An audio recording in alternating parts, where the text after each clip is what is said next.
Everyone, thanks again for jumping in and checking out the video today. I won't take too much of your time today. I know this is a busy week for everybody, and I just want to say, hey, I'm pulling for you, I'm praying for you, and I'm excited for all the stories that are going to come out about how God is going to move during your Easter services this week. And so that's fantastic, that's great. One quick thing to let you know about before I really want to talk about the topic I want to talk about today is that we talked about, if you watched the last video, or one of the last videos we did, we talked about revitalization grants.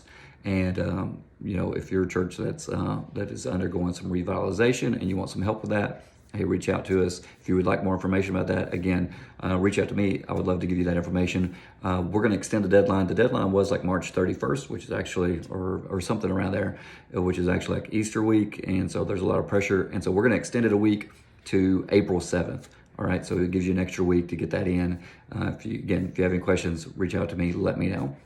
All right, for the topic today, and again, I'm going to try to be quick. Topic today, it's a big deal to get people to your church any week, right? It's a big deal right now. You're hoping and you're pushing your people to invite and to get people there for Easter. And we want to get as many people into our services for Easter as possible, because we know it's a great time for people to come. And it's a great time for them to invite their friends and their family who maybe have been out of church for a while. Maybe they've never been in church. Maybe they've never given their lives over to Christ and never surrendered their lives to Christ. And so we want to get those people in, and we want them to be a part of our services. And so hopefully God can do what only He can do, which is save their souls. And so it's really important. We want to do that this week. But I think just as important, maybe more important than getting people there for Easter and for this Sunday, is that you want to get them to come back. Right? We want to get them to come back after Easter. We don't want to get people who just show up because it's Easter and just show up on that one day and then never come again. We want people who, they experience something this weekend on this Sunday. They experience the presence of God and the love within the church, and it makes them, and it compels them to want to come back. That's what we should be striving for. That's what we should be aiming for. Like, it's not just about getting people into the doors and getting guests into the doors and getting new people into the doors this Sunday, but like, we want to be thinking about and be intentional about how can we get them back. The chances are, for most of our churches, you're going to have new guests this Sunday. You're going to have people who either are coming for the very first time, or they're coming for the first time in a long time, and they're really sporadic about their attendance and stuff. And like, you're trying to figure out, like, how can we get these people to become more consistent? How can we get them to keep coming back? And so I want you to be very intentional about how you set that up. And so don't just think about getting people there this Sunday, but what's it going to take to get people back? And so as you plan out your service and what that's going to look like, make sure that you put some things in there, maybe at the end of service, some kind of we'd call them hooks to bring people back. And so maybe this Sunday you're starting a brand new a series. If your church does like a series-based stuff, you're starting a brand new series, and you're going to say at the end of service, you're going to say, hey, you're going to need to come back next week, or come back over the next 3 weeks as we unpack this and as we dive deeper into this topic. And you want that topic to be, you want it to be relevant, and you want it to be something that people are going to want to know more about, and you want to make sure for people to want to know more about it generally, and for people to care about it. I mean, that's really the deal. For people who aren't used to coming to church and who aren't just committed Christians, a lot of times, and I know we hate to deal with this sometimes, but a lot of times it's like, well, what's in it for me? And that's sort of the mentality. They do have that consumer mentality.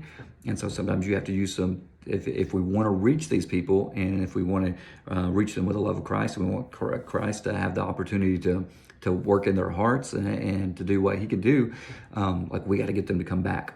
And so we may have to use some hooks and some sort of strategies and tactics to say, hey, come back next week, and we're going to talk about, how God can transform your marriage, or how God can transform your family. Some of you're raising young kids right now in a crazy culture, and so what does God say about that? How does God's word play into that? That may be something that you want to think about doing. And even if you don't do like series-based stuff, Get an idea about, go ahead and be thinking it through. Hey, what am I going to be preaching next week?